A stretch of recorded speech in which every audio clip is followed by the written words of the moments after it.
Welcome to my channel mission board class 10th support material का sample paper third का solution 1 to 20 1 marks वाले इसमें देखेंगे और इसके बाद नेक्स्ट वीडियोज में 2 मार्क्स एंड 3 मार्क्स का दोनों सेट का क्वेश्चन रहेगा। फिर थर्ड वीडियोज में कोशिश करूंगा मैं 5 नंबर्स वाले 2 वीडियोज आप तक इम्पोर्टेंट सम्स का पहुंचाऊं। तो आइए हम सॉल्व करते हैं set third practice test paper. वो है सैंपल पेपर है जो कि सपोर्ट मटेरियल के एंड में दे रखा है। और जिन बच्चों के पास सपोर्ट मटेरियल नहीं है उन बच्चों के लिए भी कोई परेशानी नहीं है, बिकॉज जो प्राइवेट स्कूल के हैं स्टूडेंट्स वो भी इस वीडियो से लाभ ले सकते हैं, क्योंकि इसमें क्वेश्चन और ऑप्शंस दोनों लिखे गए हैं। दोनों लिखा हुआ है तो आपको समझने में कोई प्रॉब्लम नहीं होगी। आइए सम नंबर हम फर्स्ट की बात करें। If Z is a prime number then the LCM Z Z square Z cube. तो आप मैक्सिमम एक्सपोनेंट और आपने फाइंड आउट करना है एलसीएम। तो मैक्सिमम एक्सपोनेंट कितना है? जेड की 3, जेड टू दी 3। तो इस तरह से आपका ऑप्शन हो गया बी। सिंपल है। एचसीएफ अगर रहता तो हम स्मॉलर एक्सपोनेंट देखते, बट एलसीएम है इसलिए हम मैक्सिमम एक्सपोनेंट देखेंगे। तो जेड की क्यू इसका एलसीएम हो गया। सेकेंड सम में देखें, the LCM of 2 number is 1200 which of the following can not be their HCF. कहता है कि इस नंबर का 2 नंबर का एलसीएम 1200 है, इसमें से ऐसा कौन सा नंबर है जो कि इसका एचसीएफ नहीं है, नहीं हो सकता है। तो देखिए आप 1200 में इसका सिंपल है कि जो एलसीएम आपका होगा वो एचसीएफ से कंप्लीटली डिविजिबल होगा। तो 1200 में आप 200 से डिवाइड कर लें तो आप जानते हैं कि 6 आएगा, तो ये तो है। फिर 1200 में आप 400 से करें तो ये भी डिविजिबल है, तो ये भी है। 1200 में आप 500 से डिवाइड करेंगे तो ये कंप्लीटली डिविजिबल नहीं है, तो ये आपका एचसीएफ नहीं है। इस तरह से ऑप्शन सी आ गया। अब आप option number sum number third 2 is zeros of इतना, तो इसको तो अच्छी तरह से बना में क्या पी एक्स ले लें। पी एक्स आपका क्या होगा? 3x square plus 4x plus 2k। तो इस तरह से आप इसका जीरोज आपको दे रखा है 2, तो ये 2 आप इसमें पुट कर लें। 3 इंटू 2 स्क्वायर, जहाँ जहाँ x है वहाँ वहाँ 2 आप पुट करेंगे, प्लस 2k। अब ये 2k को आप लेफ्ट साइड ले आए, माइनस 2k हो जाएगा। 2 2 जा 4, 3 जा 12 प्लस 4 2 जा 8, k इक्वल्स 2 हो जाएगा 20 अपॉन -2 यानी कि 10। k इक्वल्स टू -10 यानी ऑप्शन डी। इसका ऑप्शन सी। तो इस तरह से आप डी में टिक लगावें और सम नंबर ऐसे एग्जामिनेशन में थर्ड के सामने ऐसा आप डी लिखें इस तरह से। और एक टाइम मैनेजमेंट बता रहा हूँ, क्वेश्चन पेपर मिलते ही अपना रोल नंबर फिलअप करें और 1 to 20 लिख करके एरो डाल करके ऐसे ऊपर आंसर लिख दें और उसके बाद सम्स को देखते जाएं। ए है, बी है, आप एकदम जिसमें कंफर्म है वो लिखते जाएं, जिसमें कंफर्म नहीं है उसे आप छोड़ करके आगे बढ़ते जाएं। सेक्शन बी पे जाएं और जब आप सेक्शन बी सॉल्व करोगे तो आपको वो ध्यान में रहेगा और वो याद आ जाएगा, या थोड़ा सॉल्यूशन करके। तो इस तरह से आप टाइम भी एग्जामिनेशन में बचा सकते हैं, ताकि आपको दूसरे सम्स करने के लिए काफ़ी टाइम आपके पास होगा। तो थोड़ी अपनी स्पीड पे भी ध्यान रखना है। सम नंबर फोर्थ कहता है कि ग्राफिकली जो है वो इस तरह से 2 इक्वेशन आपके पास है। तो आप जानते हैं, मैं तो इसमें बताता हूँ आपको कि ये 3 ऊपर रख लें और इसका 9 नीचे रखें, इसका -2 ऊपर लें और सेकेंड इक्वेशन का -6 नीचे लें। ये आपका हो गया 10 तो 10 आप ऊपर लें और इसका 30 नीचे रखें। आप क्या देख रहे हैं, 1/3, 1/3, 1/3 तीनों इक्वल है। जब तीनों इक्वल होता है तो होता है कोइंसिडेंट, एक ही ग्राफ पे एक ही लाइन के ऊपर दूसरी लाइन आती है। तब आती है जब A1/A2 equals to B1/B2 equals to C1/C2। इस तरह से आप देखेंगे तो फोर्थ सम का ऑप्शन जो है वो सी आपका राइट ऑप्शन होगा। If the quadratic equation 3x² + 4x + 2x equal root कह रहा है, तो इक्वल रूट के लिए तो आप जानते हैं कि d इक्वल्स टू क्या होना चाहिए, 0 होना चाहिए। प्रीवियस सेट में भी यही सम था। तो b² - 4ac जो है वो हो गया। अब b² का मतलब क्या हो गया, ये आपका b का वैल्यू है, तो 4 की स्क्वायर -4, a का वैल्यू आपका 3 है, x² का जो कॉफिशिएंट होता है वो a होता है अपना। तो इस तरह से आपने 3 लिया। फिर c कांस्टेंट टर्म, तो आप जानते हैं कि 2k है इक्वल्स टू 0, इस तरह से। तो अब आप क्या करेंगे, ये 16 -4 3 जा 12, 12 2 जा 24, साथ में k इक्वल्स टू 0। तो ये हो जाएगा -24k equals to -16, minus minus cancel out, k equals to 16 upon में 24, 8 2 जा 16, 8 3 जा 24, k इक्वल्स टू 2/3। तो 2/3 आपका कौन सा ऑप्शन है, ए ऑप्शन है। तो आपका आंसर क्या हो गया, ए। इस तरह से सम नंबर 5 आपने सॉल्व किया। अब देखें सम नंबर 6 की बात करें। सम नंबर 6 में जो कहता है वो 6 चैप्टर से है ये सम, कि कोई आप ट्रायंगल ले लें। पहले सबसे पहले आप ट्रायंगल ही ड्रॉ कर लें तो इजीली ये सम्स बन जाता है। इस तरह से आप ले लें, ऐसा लिए। अब आप इसका नाम अपनी तरफ से ले लें, A B C P Q R, ऐसा हो गया। अब AB जो है वहां पे 1 डैश दें, और QR इसके QR पे भी 1 डैश दें। BC पे 2 डैश दे दें, और BC के नीचे जो है वो PR है, तो PR भी आपका क्या हो गया, 2 डैश ऐसे लगावे। CA पे आप 3 पुट करें, 3 लाइन्स, और तो PQ पे भी आप 3 लाइन्स पुट किए, ऐसा कर लिए। अब जब आपने ऐसा किया तो कहता है कि कौन सी सिमिलरिटी इसमें वो होगी। तो आप देखें कि अगर आप ये जो है इसमें इसको आप देखेंगे कि P P Q R, P से शुरू किए क्यू पे आए, तो आप ए से शुरू करेंगे, कहाँ जाएंगे, सी से, या CAB ऐसा आ सकते हैं। तो PQR तो थर्ड पहले आया, तो इसमें भी थर्ड पहले आना चाहिए। तो CAB थर्ड के बाद 1, थर्ड के बाद 1 PQR। तो आप देखेंगे कि ये ऑप्शन आपका राइट होगा। समझ लें अच्छी तरह से, हमने रेशियो के अकॉर्डिंग क्या किया, नोटेशन किया। यहाँ पे 1 डैश, यहाँ भी 1 डैश, फिर 2 डैश 2 डैश, क्यों, BC के नीचे में PR है और CA के नीचे में PQ है, CA के नीचे में PQ है, 3 डैश। अब कंपेयर करें, पहला फर्स्ट कहता है कि PQR, तो थर्ड वाला पहले आया, फिर फर्स्ट वाला आया, तो CAB लेंगे तभी तो हमारा थर्ड का जो CA पहले आएगा और फर्स्ट बाद में आएगा। तो इस तरह से हमारा ऑप्शन ए, ये ट्रिकी क्वेश्चंस है, आप ध्यान दे सकते हैं इसमें। अब फिर ये 7 चैप्टर का आ रहा है हमारा, तो इसमें 0 0 आपको दिख रहा है। तो जब 0 0 आपको दिख रहा है तो उसके लिए तो मैं बता दिया आपको, प्रीवियस वीडियो जब आप देखेंगे तो आपको अच्छी तरह से समझ आ जाएगा। ये 0 0 ओरिजिन हो गया, और ये -4 कहता है, तो -4 कोई बात नहीं यहाँ रहेगा, और इसमें कह रहा है -3, तो -3 आपका इसमें बढ़ा लें और यहाँ पे -3 ले लें x हैं।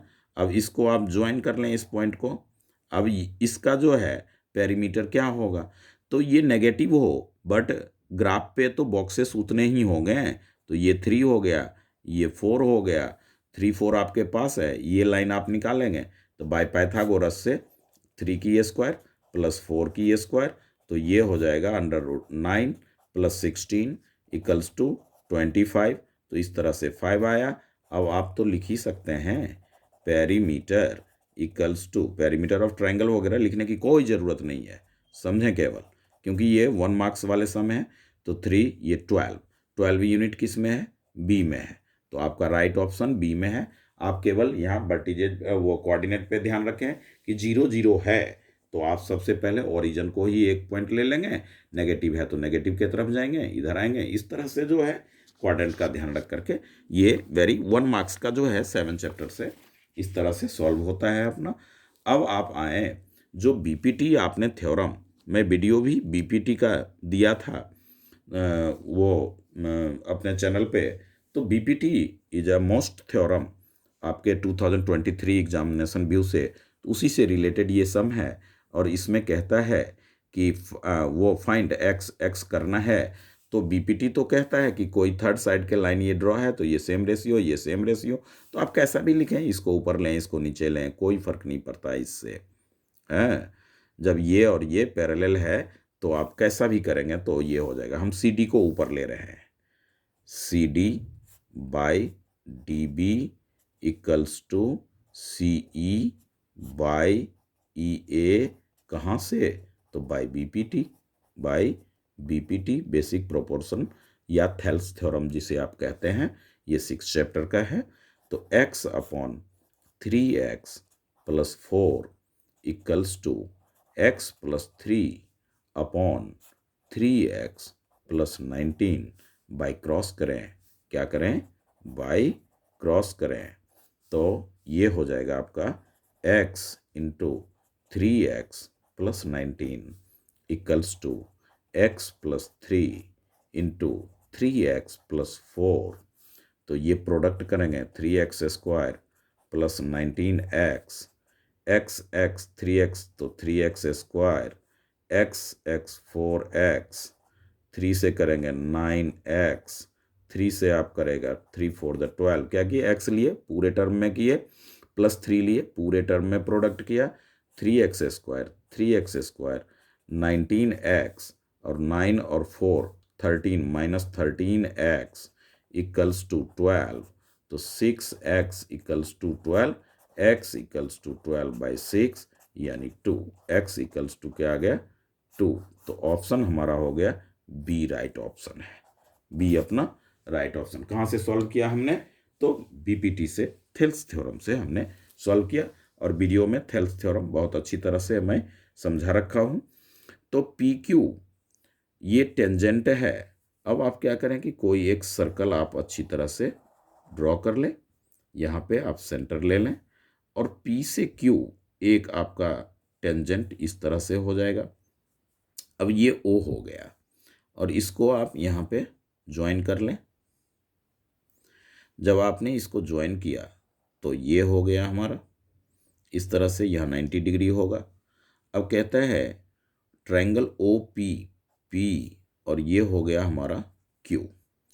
तो कहता है ये जो एंगल है ये ओ क्यू पी ये वाला एंगल कितना होगा? जबकि पी क्यू टेंजेंट है circle with centre O at point P if triangle O P Q an isosceles. O P Q जो कहता है वो आइसोसेलेस है। तो थोड़ा मेरा ये बड़ा ट्रायंगल हो गया, आप इसको यहीं पे वो टच करें तो आप देखेंगे इस तरह से क्यू आप यहाँ पे ले लें तो यहाँ पे तो 90 होगा, मगर इक्वल कौन सा हो सकता है? ये तो इक्वल नहीं होगा क्योंकि because it is a hypotenuse. ये और ये इक्वल होगा, ये जब इक्वल होगा तो ये एंगल जो होगा वो हमारा क्या होगा? इक्वल होगा। तो 45 डिग्री ही तो हो सकता है, 45 क्योंकि ये तो 90 होता है। सर्कल जो है सेंटर से आप कोई लाइन ड्रॉ करते हैं, पॉइंट ऑफ कांटेक्ट जो टेंजेंट का ये पॉइंट है, तो क्या होगा? वो 90 होगा। तो ये 45 और ये 45, इस तरह से अपना क्या आ गया? ये सम नंबर 9th सॉल्व हुआ तो वो ध्यान रखना है कि सेंटर से आप draw line through the centre to the contact of point, it is right angle, और उधर दोनों साइड इक्वल। एक बार ये जो अगर कंफ्यूजन है तो आप इसमें देख लें, आइसोसेलेस कह रहा है तो O P equals to P Q, therefore angle P O Q equals to angle P Q O equals to X ले लें तो ये आपका 90 हो गया, प्लस एक्स हो गया, प्लस एक्स हो गया, एंगल सम प्रॉपर्टी से ये 2x हो गया 180 डिग्री, माइनस में 90 degree, x equal to 90 degree by में 2 यानी 45 डिग्री। क्या रखा है? सम नंबर 10th आप देखें, if triangle ABC is right angle at C, कोई ट्रायंगल है जो C पे 90 डिग्री है, C पे क्या है 90 डिग्री है, then value of A plus B, मान लीजिए आपका ये A है और ये B है, ये 90 है तो A प्लस बी क्या होगा, ये angle C equals to 90 degree और कॉस A प्लस बी यानी A प्लस बी तो आपका क्या हो जाएगा 180 degree minus 90 degree equals to A plus B, किससे, एंगल सम प्रॉपर्टी, इस तरह से आप कर सकते हैं। तो ये हो जाएगा आपका 90 डिग्री ए बी, तो कॉस 90 डिग्री क्या होता है 0 होता है। तो आप टेबल भी याद रखें हैं 8th चैप्टर का, जो ट्रिगोनोमेट्रिक में साइन कॉस टेन, इसका जो टेबल है वो 0 to 90 डिग्री वाला वो जरूर लर्न रखें, मोस्ट इम्पॉर्टेंट है, उससे रिलेटेड सम्स रहता ही रहता है। तो आप यहाँ देखें 1 + tan स्क्वायर इस तरह का दे दिया और इसका वो कहता है, तो कोई नहीं, आप इसको कैसे भी सॉल्व कर, कई मेथड है इसको सॉल्व करने का, मैं आपको बताता हूँ। देखें 1 + tan स्क्वायर a, अब सोचें कि ये जो 10 है कॉट में रिलेशन होता है तो इसको 1/10 लिख लें, वेरी सिंपल है 1/10 स्क्वायर a। अब ये 10 स्क्वायर a जो है वो आप एलसीएम लेंगे तो ऊपर आपको क्या मिलेगा, 10 स्क्वायर a को 1 से प्रोडक्ट करेंगे तो 10 स्क्वायर a मिलेगा, और 1 + tan स्क्वायर a तो आपके पास है ही। अब क्या हो जाएगा, ये 1 + tan स्क्वायर a अपॉन में इसको 10 स्क्वायर ये है तो मल्टीप्लाई होगा तो 10 स्क्वायर a ऊपर जाएगा और इसका ये पार्ट नीचे आ जाएगा, तो 1 + tan स्क्वायर a आप ले सकते हैं, ये कैंसिल कर लें तो क्या हो जाएगा 10 स्क्वायर a आपके पास option D, sum number 11th 10 square a option D, sum number 11th। इस तरह से आप फाइंड आउट कर सकते हैं, वेरी सिंपल है। अब आप देखें ये 8 का ही है, 10 और 11 नंबर पे 8 से 1 मार्क्स का है और एक आपको प्रूफ रहेगा जो कि 5 मार्क्स में, इस तरह से 7 मार्क्स का जो है हर एक सैंपल पेपर में इस बार 8 चैप्टर है। अब आप देखें √3 tan theta equals to 3 sin theta, इस तरह का दे दिया ये, और वैल्यू हमें फाइंड आउट करना है sine square a minus cos square a का। अच्छा सम है, इंपॉर्टेंट सम है। तो आप इसका सॉल्यूशन जो करेंगे वो इस तरह से लें कि √3 tan theta equals to 3 sin theta, 10 को आप क्या लिख सकते हैं sin theta by cos theta, 3 के नीचे आप इस √3 को ले आवे और इस साइन को आप इसके नीचे ले जाएं, sin थीटा बाय 1। अब आप देखेंगे कि ये हो जाएगा आपका sin theta by cos theta equals to 1 by में sin थीटा 1 बाय में sin थीटा गया, ये हो गया आपका 3/√3 1 बाय में कॉस थीटा इक्वल्स टू हो जाएगा ये कैंसल अगर आप करते हैं तो √3 और cos थीटा इक्वल्स टू जब फाइंड आउट करेंगे तो 1/√3। ये cos थीटा है। जब ये cos थीटा है तो sin थीटा तो आप फाइंड आउट कर ही सकते हो। sin थीटा क्या हो जाएगा? 1 - cos square theta, sin square theta आ जाएगा। तो 1 - 1/√3 की स्क्वायर, तो 1 - 1/3 यानी 2/3। तो आप देखें आपको वैल्यू क्या चाहिए? sin स्क्वायर ए माइनस में cos स्क्वायर ए। सिंपल है। तो sin की वैल्यू क्या आ गया? 2 sin स्क्वायर थीटा यानी sin स्क्वायर ए की वैल्यू 2/3 है। 2/3 लेंगे और cos 1/3 हो जाएगा। तो आंसर आ जाएगा 1/3। तो 1/3 आपका क्या है? ए है। इस तरह से आपने सम नंबर 12 को सॉल्व किया। अब आप बात करें सम नंबर 13 की, द पेरीमीटर ऑफ सेक्टर। ध्यान दें, perimeter of the sector of a circle of radius 14। अब मान लीजिए इसका फिगर आप यूं समझें कि कोई सर्कल आप ड्रॉ कर लें। जब आप सर्कल ड्रॉ करेंगे तो एक सेक्टर भी तो ड्रॉ करेंगे।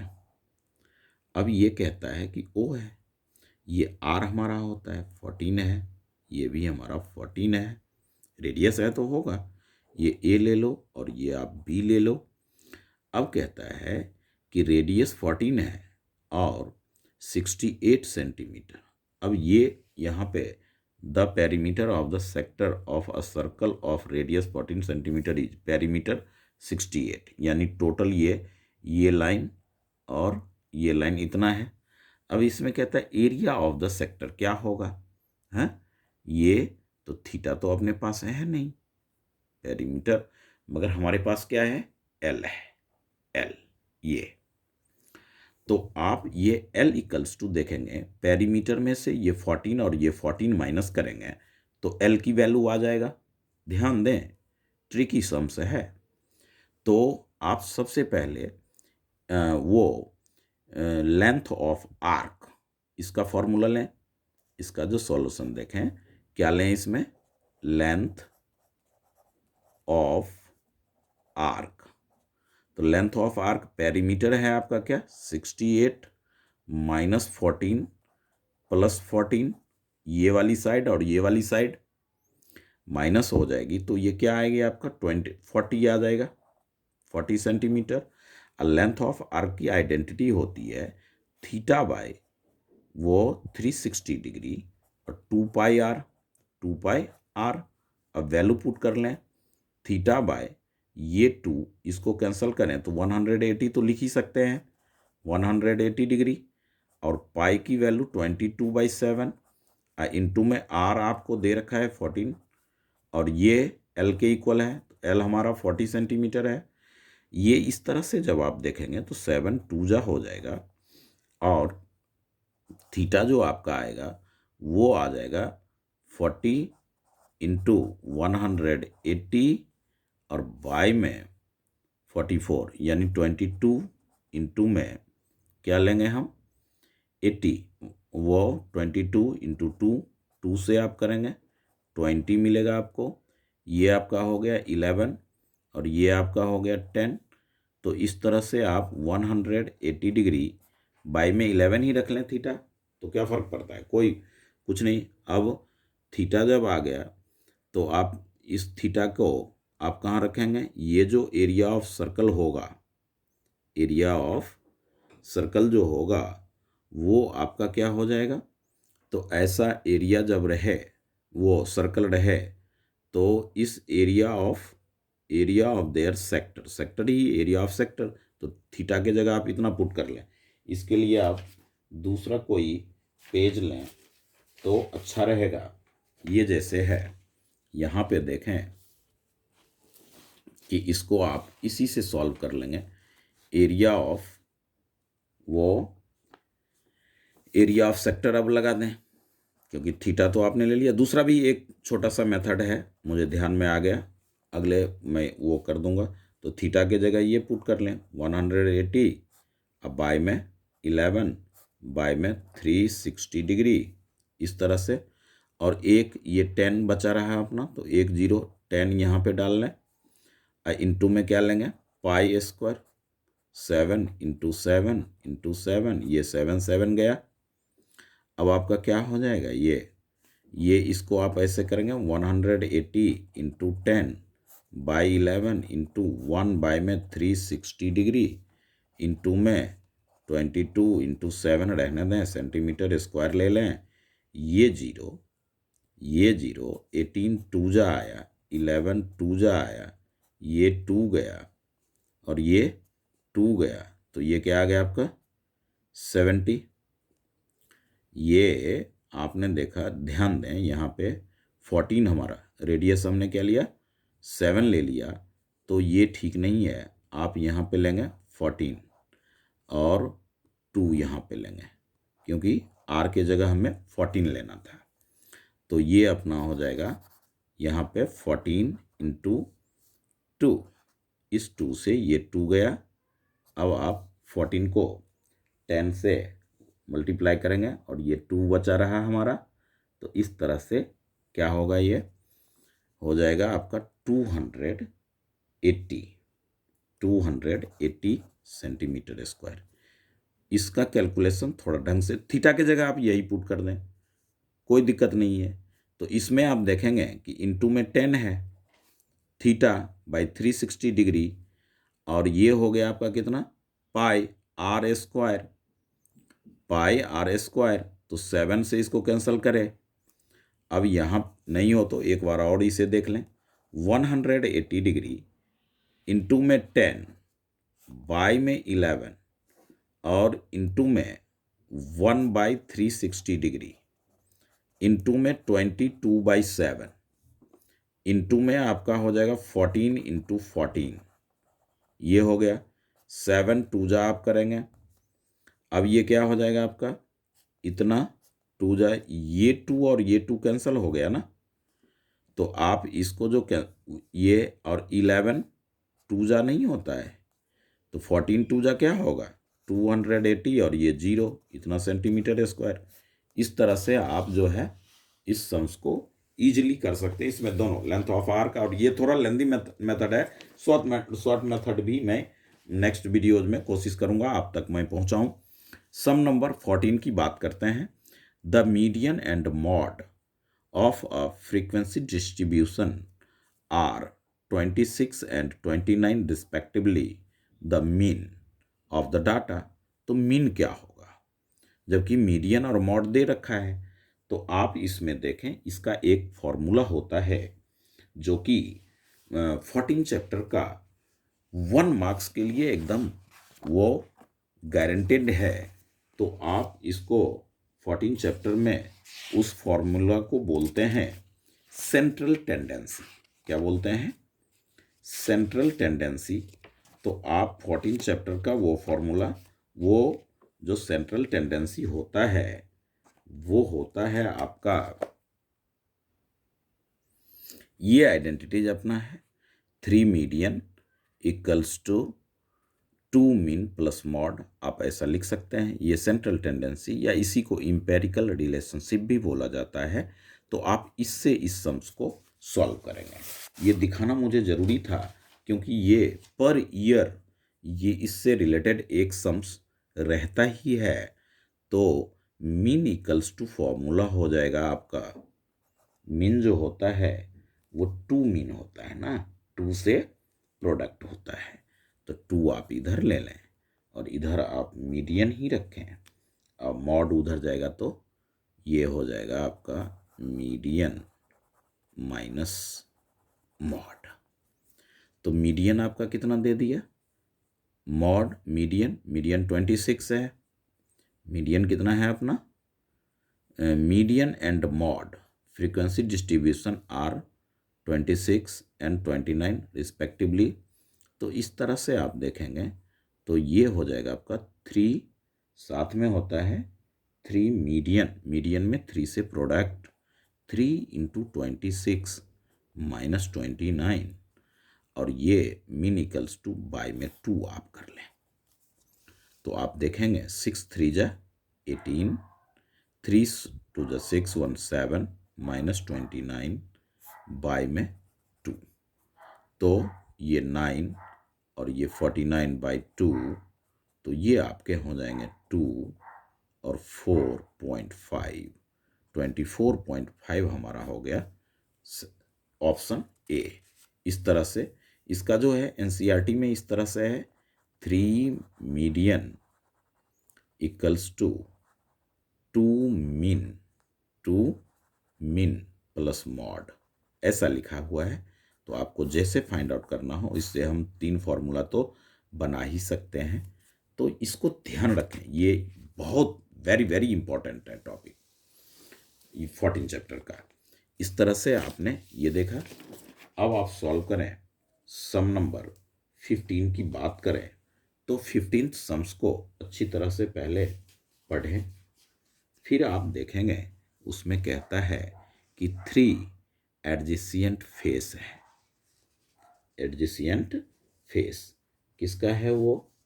तो 3 एडजेसेंट फेस जो है वो आपका है respectively adjacent face of cube, cube का है। तो क्यूब के तो तीनों साइड आपके इक्वल होते हैं, इसमें तो कोई दिक्कत ही नहीं है। तो इस तरह से आप जो है आप कर सकते हैं उसको। तो इसमें जो है वो 1 मिनट ये लीजिए। अब देखें, एंड ये एक्स वाई और Z respectively the volume, volume क्या होगा, और 3 एडजेसेंट फेस, फेस दे रखा है। क्या दे रखा है? फेस दे रखा। ये वाला सम्स है अपना इसमें कि sum number 15, the area of 3 face. 15 sum पे ध्यान से देखें, ये न्यू सम्स है। The area of adjacent face दे रखा है। आपके पास साइड या एज नहीं है क्यूब की, फेस है एक्स वाई जेड। अब कहता है इसकी वॉल्यूम क्या होगी। तो इस तरह का जब सम्स रहे तो आप हमेशा ध्यान रखें कि फेस गिवन है, एज नहीं है आपके पास। तो फेस जो है और वो, तो इस तरह से आप इसको लर्न रखें कि ये बी इसका आंसर होता है। इसका जो प्रूफ है वो लेंदी है थोड़ा, आप लर्न रखें कि 3 फेस का स्क्वायर रूट आप निकालेंगे तो वो वॉल्यूम के इक्वल होता है क्यूब में। और डायगोनल ऑफ क्यूबाइड जो होता है वो under root L square plus B square plus H square होता है। तो इसका प्रूफ बड़ा है, आप याद रखें, ये under root X Y Z होगा। 16 सम्स में देखें कि आर एंड आर जो है ये कैपिटल आर का रेडियस बड़ा है, स्मॉल आर, इस तरह से 2 concentric circle there are of the region between the bigger and smaller circle each. तो दोनों के बीच का रीजन, और कौन सा रीजन? तो एरिया ही हमें बात कर रहा है, द एरिया। तो एरिया क्या हो जाएगा? ये दोनों के बीच का रीजन। इस तरह से फिगर से समझें, ये डी इसका आंसर होगा। ये एक सर्कल है, अनदर सर्कल हमारा क्या है? ये है। अब दोनों के बीच का रीजन तो यही है ना, तो इसको आप क्या लेंगे? Pi r square minus pi r square. Pi आप कॉमन करेंगे तो r square minus r square नहीं मिलेगा, तो डी ही ऑप्शन होगा। बस फाइंड आउट थोड़ी करना है। 17 में आप देखें, कहता है for following frequencies distribution the upper limit of the median class. तो भैया इसके लिए आप सी एफ निकाल लो। ये 13 हो जाएगा, ये 23 हो जाएगा, 23 में ये 38 हो जाएगा, ये 46 हो जाएगा, ये आपका 57 होगा। अब इस सब को प्लस कर लो, 28 और 8, तो 36, 46, 46 में 11 दे दो तो 57 हो गया। अब n/2 ले लो आप, n/2, तो 57/2 इस तरह से देखो। तो ये हो जाएगा आपका 20 से इसका 56 का हाफ कितना हो जाएगा 28.5, तो 28.5 ये, और इसका अपर लिमिट क्या हो गया 16। तो इस तरह से हम 17th सम करेंगे। तो इसका ऑप्शन जो है वो हमारा बी 16 ऑप्शन हमारा राइट है। इस तरह से CF लेते हैं, फिर n/2 लेते हैं, उसको CF में नियर अबाउट, तो नियर अबाउट में मोर देन वैल्यू लेंगे, और ये मीडियन क्लास हो गया, इसका अपर लिमिट 16 है। इस तरह से हमने सम नंबर 17 देखा। अब आप देखें सम नंबर 18 की बात करते हैं। कहता है कि इन अ फैमिली, तो ये कुछ सही सम्स है नहीं, क्योंकि यहाँ पे 8 आना था, यहाँ पे 8 आना था, और एटलीस्ट 3/8 तब इसका ये आंसर आता। तो इस तरह से ये, या इसका मैं अभी इसको मैं सॉल्व नहीं कर रहा, क्योंकि इसमें हमें देखना पड़ेगा। अब इसका जो है आप वो देखें, इसका जो असर्शन और रीजन वाले सम्स हैं इसमें, वो आप अच्छी तरह से ये देखें ढंग से। ये थोड़ा दूसरे पेज पे है, तो मैं आप अपनी अपनी सपोर्ट मटेरियल में सम नंबर 19 और 20, सम नंबर 19 ये देखें, HCF ऑफ 16 कहता है, प्रोडक्ट इज इतना है, और देन LCM 162 कहता है। 2 नंबर का HCF 16 है और 2 नंबर का प्रोडक्ट ये है, LCM इतना है, तो प्रोडक्ट में LCM से डिवाइड होना चाहिए। अगर ऐसा हो गया तो, और रीजन तो उसका, तो मुझे लग रहा है कि ये होगा नहीं, क्योंकि आप 19th सम के लिए प्रोडक्ट जो है, प्रोडक्ट ऑफ नंबर वो है 3072, और आप इसमें HCF से डिवाइड कर लें, तो HCF आपका है इसमें 16, तो 16 1 जा 16, ये 4, ये 1 7, अब 16 8 जा, या 16 9 जा, तो 16 9 जा क्या हो जाएगा आपका 144। तो इस तरह से आप देखेंगे कि 19 आएगा, तो LCM तो नहीं होगा, या LCM से आप डिवाइड कर लें 160, तो ये तो HCF ठीक है। अब LCM SCF से तो करना ही नहीं था, LCM हमारे पास दे रखा है 162, LCM से आप इसमें करें तो आप देखेंगे कि डिवीजन ये पूरा कंप्लीटली होगा नहीं। तो इसका जो A है वो फॉल्स है, और रीजन जो दे रखा है वो ट्रू है, तो ऑप्शन डी होता है ऐसे में। B20 सम में देखें तो कहता है सेंट्रॉइड की बात कर रहा है ये। अब ये अदर पेज पे है, मैं आपको ठीक से दिखा भी नहीं पा रहा हूँ, इसमें सपोर्टिंग मटेरियल में देख लें, कोशिश कर रहा हूँ। एसरसन कह रहा है कि centroid of the triangle formed by the point AB BC और CA एट ओरिजिन, तो A B और C 0 होता है, तो ओरिजिन पे तो X और Y दोनों की वैल्यू 0 जो होती ही होती है, तो ये तो ट्रू है। अब रीजन में क्या ये कह रहा है, वो रीजन देखें इसका।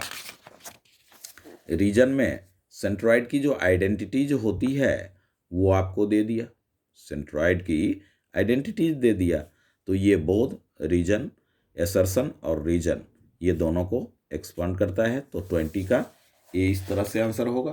केस बेस्ड मैं अलग से टॉपिक एक वीडियोज अच्छी तरह से वो सेंड करूँगा।